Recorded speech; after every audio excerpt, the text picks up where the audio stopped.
Caleb Stroud was 37 years old, and for 4 years he had watched his wife introduce herself at parties as Simone Hargrove. Her name, always her name, the one she had kept at the altar, and kept afterward, and kept the morning she slid the papers across the kitchen table and told him she did not see a future here. He drove a 2011 Ford Escape with a bumper sticker from a fishing supply store in Roanoke. He wore Carhartt most days and worked maintenance contracts across the Shenandoah Valley and ate lunch in his truck because the job sites didn't have tables. Her friends from the university called him the trades guy, as in, Simone is dating the trades guy, as in, it was said with a kind of compressed sympathy, as if being with him were a condition she was managing. She did not correct them. He knew. He let it go. What she did not know, what no one at those parties with their faculty salaries and their wine club knew, was that the company Caleb obtained contracts for was his own, that the 11 properties he serviced in 3 counties were 11 properties whose deeds had his name on, that the Stroud and Stroud Property Holdings, LLC, was not a coincidence of nomenclature. What she did not know was that his name was on something else entirely, something older, something that a law firm in Richmond had been quietly managing for 6 years on behalf of a man she had once called forgettable. She filed on a Thursday in October. She called 94 times between the following Monday and the Friday after that. She had no idea what she'd handed back. Before we jump into the story, comment where in the world you are watching from and subscribe because tomorrow's story is one you need to hear.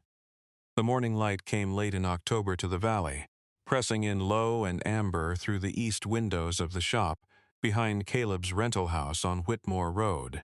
He was already at the bench by 6 with his second cup of coffee, and a length of black walnut clamped flat while he worked a smoothing plane down.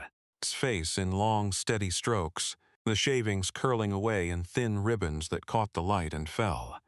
He worked before the day made demands. He had always been that way. His Aunt Rosaline used to say that the best workers in the family were the ones who didn't wait for permission to start. Rosaline had raised him from 11, after his mother's accident, in a narrow house in Staunton with a garden out back and a workshop in the detached garage that smelled of linseed oil and pine resin, and the particular dust that accumulated in every workshop belonging to a person who took their craft seriously. She had been a finish carpenter for 30 years. Her hands were calloused and precise, and she could read a room's dimensions by walking through it twice. She had died 3 years before Caleb met Simone, which meant she had never met the woman her nephew married, and never had occasion to form the opinion she certainly would have formed. She had told him once, smoothing a cabinet door with the same motion he was using now, "The name on the work is only worth something if the work holds. Make sure yours holds." He had kept the plane she left him, was hanging on the wall above the bench where he worked now, a number 4 Stanley from 1962 that she had rehabbed herself, the tote replaced, the blade lapped flat and back-beveled to her specification. He had met Simone at a departmental open house at the university in Harrisonburg, a fall reception he had attended because a colleague of his, a woman whose office building he maintained, had insisted he come. He had stood near the back of the room, in clean clothes, uncomfortable with the noise of it. Simone had materialized beside him with a look of shared reluctance and said quietly, "Do you also not know anyone here?" He had laughed. She had laughed. They had found a corner and talked for 2 hours about things that mattered, and he had left that evening thinking that he had never a person who was so entirely present in a conversation, so genuinely interested in the thing being said, so unconcerned with performing her own intelligence, because it didn't need performing. That woman had existed, he was certain of it, whatever had replaced her over the years that followed. The one who corrected him in front of her colleagues, who began referring to their home as her home, who took 3 days to answer texts, and then answered them with the brevity of someone fulfilling an obligation. That was not the woman from the corner of the reception. He had spent 2 years trying to find her again. He had spent one more year accepting that she was gone. He was nearly finished with the walnut plank when his phone rang. Not the personal one. The second phone, the one registered to an email address Simone had never seen, routed through the Property Management LLC. It was Luther Gaines, accountant, calling from Richmond. "You've got a certified mail delivery inbound," Luther said. "From Hargreave and Pell." Caleb set the plane down. Hargreave and Pell was Simone's family's law firm. Her father had used them for 30 years. "When?" "It was delivered this morning. I signed for it here. Do you want me to open it?" "Yes," Caleb said. "Tell me what it says." He heard the envelope tear. He heard Luther's breathing change, just slightly, the way a man's breathing changes when he reads something that is worse than he expected. "Divorce petition," Luther said, "filed Thursday in Rockingham County. She's claiming primary equity in the residential property, half of the joint accounts." A pause. "She's requesting a full asset disclosure within 30 days. Caleb was quiet for a moment. "She's requesting disclosure," he said. "Providing it, that's correct." "All right." He picked up his coffee. "Luther, you know what to do, already thinking about it." "Good." He looked at the walnut plank. The surface was almost true, one more pass. "I'll be in Richmond by Thursday." He set the phone down. He stood in the light of the workshop and drank the last of his coffee, which had gone cold, thought about the woman in the corner of the reception hall in Harrisonburg, who had asked if he also didn't know anyone here. He thought about her for exactly as long as the coffee took to finish. Then he set the mug on the bench and picked the plane back up. Some things you built, some things you let go. The difference was knowing which was which. The divorce petition was dated October 9th. The certification on the document bore the name of Simone's attorney, a man named Forsyth who had handled her father's estate transactions, and who specialized, Luther had informed him, in asset recovery. Not family law, asset recovery. Caleb read that twice. He was sitting in Luther's office in Richmond at a table by the window, the petition in front of him along with a yellow legal pad on which he had already begun a timeline. Luther sat across from him, a man of 60, with the controlled expression of someone who had seen financial documents do terrible things to marriages and had long since made peace with that reality. "She retained an asset recovery attorney," Caleb said. "She did, which means she knows there are assets." Luther leaned back. "Or she suspects. Or someone told her." He folded his hands. "My question is who?" Caleb thought about that. He thought about the dinner party in September. Simone's colleague, Mitchell Renner, who had been looking at Caleb's truck in the driveway, with the expression of a man trying to reconcile something he'd heard with something he was seeing. He thought about the alumni newsletter from the university's business school that had run a brief on local commercial property investment in the valley. A newsletter Caleb had been quoted in under his company name, quote he had given without thinking and promptly forgotten. "It doesn't matter," Caleb said. "What matters is the disclosure." "The disclosure," Luther agreed, "is the interesting part." He opened a folder of his own. As of today, Stroud Property Holdings has 11 properties. Combined assessed value approximately $4.2 million. Your personal portfolio, the trust assets, the Lynchburg commercial note, the Richmond position, those are held under the Rosaline Trust. Caleb looked at him. "She named it," Luther said, not unkindly. He had established the Rosaline Stroud Revocable Trust 7 years ago, 2 years before he met Simone, named for the woman who had given him the capital of her estate when she died. Not wealth, exactly, but the equity in a small rental property, and a discipline for building that he had compounded carefully over a decade until it was worth something. The trust had never come up in their marriage because Simone had never asked about his financial life in any sustained way. She had seen the truck and the work boots and the lunch in the cab and concluded, without investigation, that she understood the full picture. She had not understood the full picture. The Rosaline Trust held $2.3 million in liquid assets. The 11 properties had been acquired by a man whose name appeared on no joint accounts with Simone.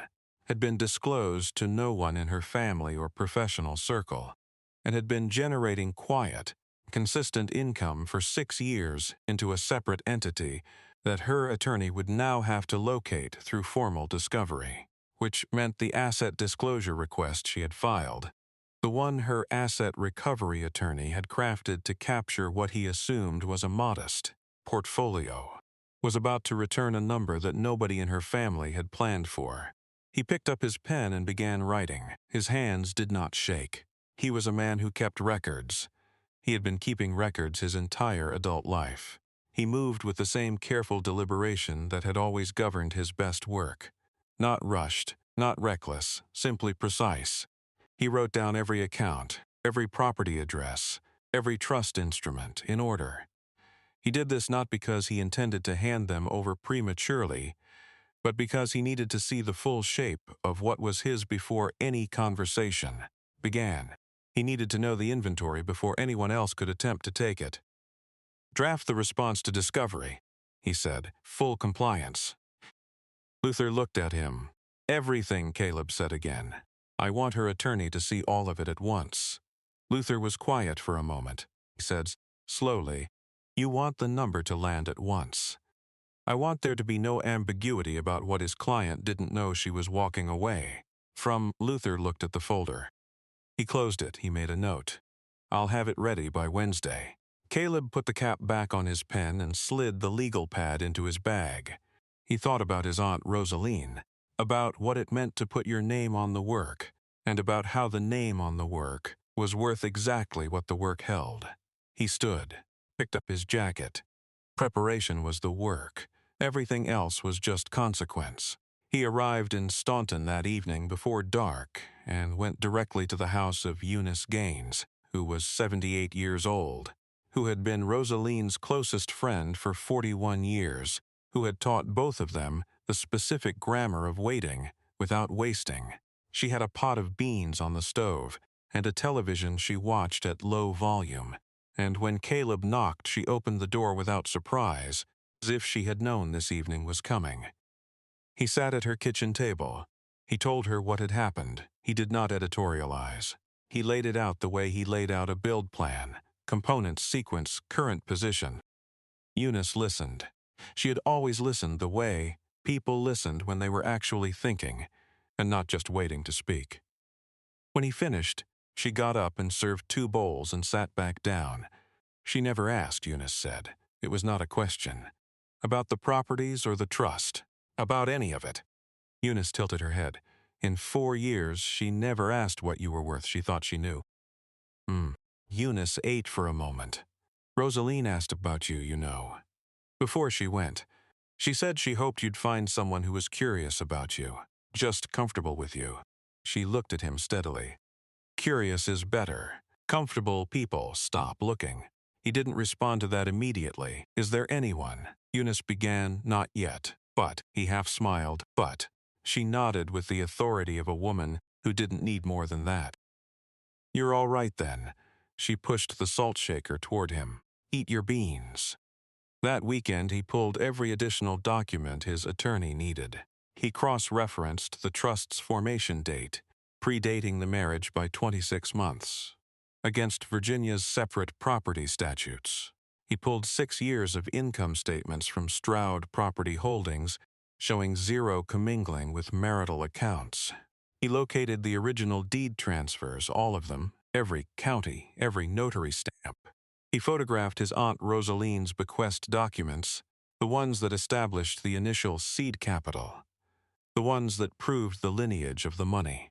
Meanwhile, Margaret's paralegal had been working on Forsyth's client history, which was a matter of professional record. Forsyth had handled 3 asset recovery cases in the past 4 years involving disputed property in Rockingham and Augusta counties.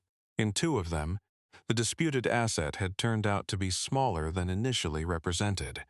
A deliberate minimization strategy, Margaret had explained to Caleb on the phone, designed to force a quick settlement before full discovery could establish true value.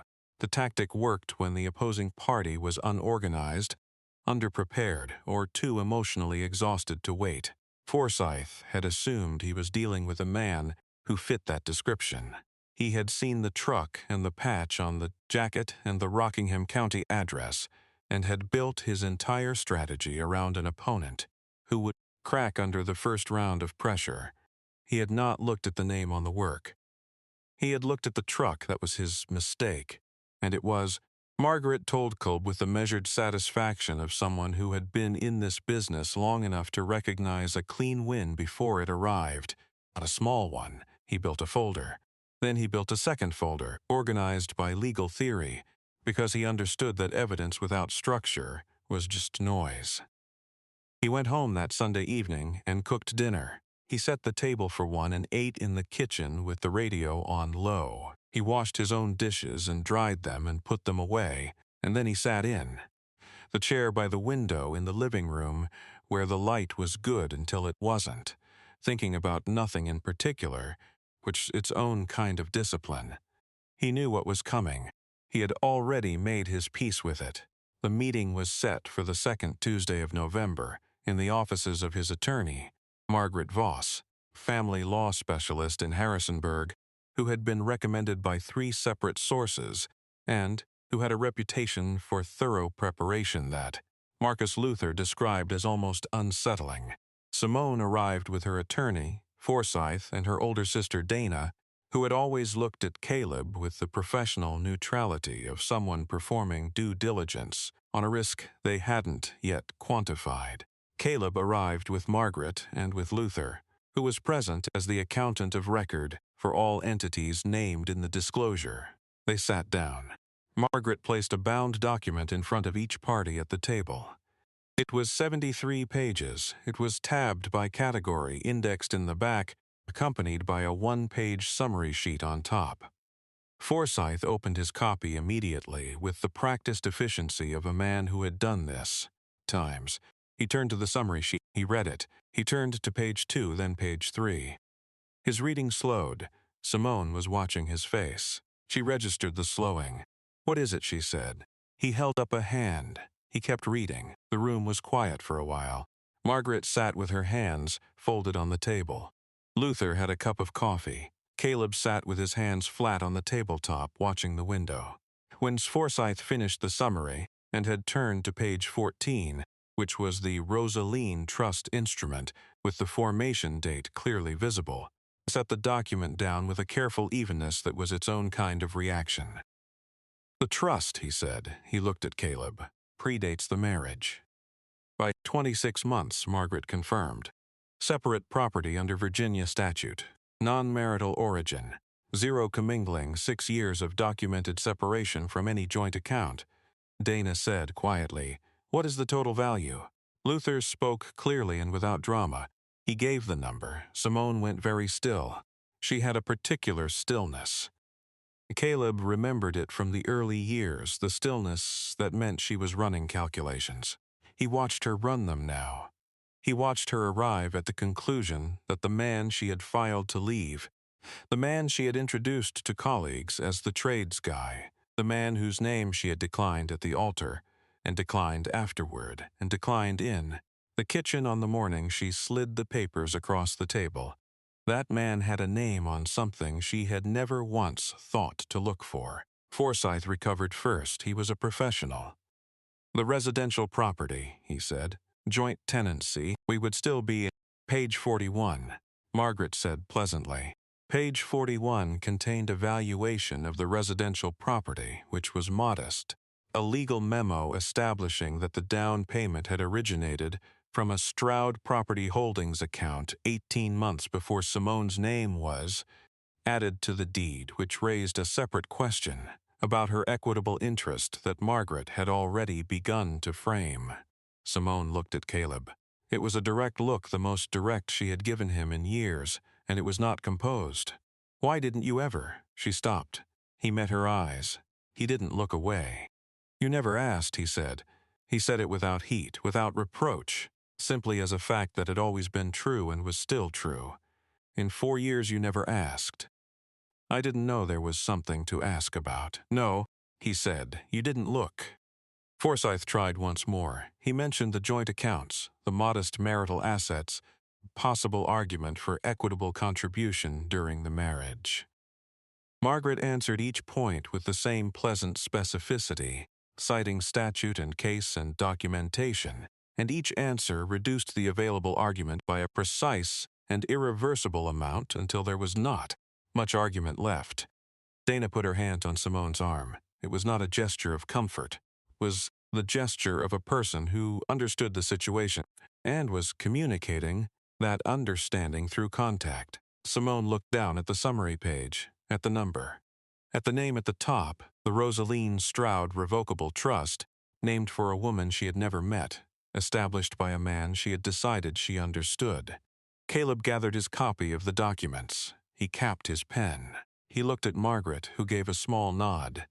He looked at Luther, who was already closing his folder. He stood. He buttoned his jacket. He did not look at Simone's face again.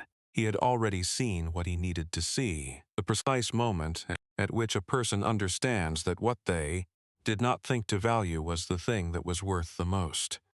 He had no feeling about that. It was simply the consequence of the work he had done, quietly over years in workshops and offices and county deed offices, and in the small chair by his Aunt Rosaline's kitchen table where he had learned that the name on the work was only worth something if the work held. His work held. He walked out of the conference room into the hallway, where the morning light was coming through the tall windows, and the building was ordinary and quiet, and he kept walking. 6 months had passed by the time he stood again in the workshop on the property he had purchased outright in January, a craftsman house on 2 acres outside Waynesboro, with a workshop that was twice the size of the one on Whitmore Road, and a window that faced west over a field where the autumn light would be extraordinary in a few more months. He was fitting a cabinet door. The fit required patience. The hinge placement was critical. He had learned this from a woman who never got it wrong. He had heard, through Luther, Simone had taken a position at a smaller institution in the fall. A community college, 2 counties over, a lateral move that had been presented publicly as a personal realignment. He had heard, through Eunice, the family had been quiet about the settlement outcome. He had heard nothing from Forsyth's firm, which meant there was nothing further to hear. He registered all of this without weight. He noted it. He moved on. The calls, 94 of them, spanning 9 days, beginning the Monday after her attorney had opened the disclosure summary and lasting until the cease contact letter from Margaret had arrived. He never answered. He had no interest in the conversations those calls contained. He already knew their shape, the reframing, the renegotiation, the discovery that what had seemed like a limitation was actually a structure bearing tremendous weight. He had already built the next thing. He did not need to revisit the demolition. Her name was Frances, and she had come with his neighbor Darnell's family to a cookout in August. She had asked, standing near the workshop door, whether the plane hanging on the wall was a number 4 or a no. 5. She had grown up watching her father restore them and could tell by the tote shape but wanted to confirm. He had told her it was a number 4, a 1962, rebuilt by a woman he had loved very much. She had looked at it for a moment and said she knew what she was doing. He had said yes, she did. Talked for 3 hours without either of them noticing the time pass. She was not in the workshop now. She was on the porch with her own coffee, reading something, present without requiring attention, the way only people who are genuinely comfortable with themselves manage to be present. He could hear her turning a page. She had a particular quality of stillness that he had noticed the first evening. Not the stillness of someone waiting to be noticed, but the stillness of someone who had already found what they were looking for and had simply kept going. She asked him questions about the work the way his aunt used to ask, not to be polite, but because she wanted the actual answer. She had her own projects, her own tools, her own understanding of what it meant to build something that required patience. He was still learning what they were. He set the cabinet door in the opening and pressed it against the stops and looked at the gap along the top. 1/16, even the whole run. He let out a breath. Some things, he thought, were worth every hour of the patience it took to get them right. He was free, he was solvent. He was exactly who Rosaline had always told him he would be, if he respected the tools and put his name on work that held. He was home. I hope you enjoyed that one. Be sure to like the video and subscribe so you don't miss the next story. I've picked out 2 more for you that I think you'll really like.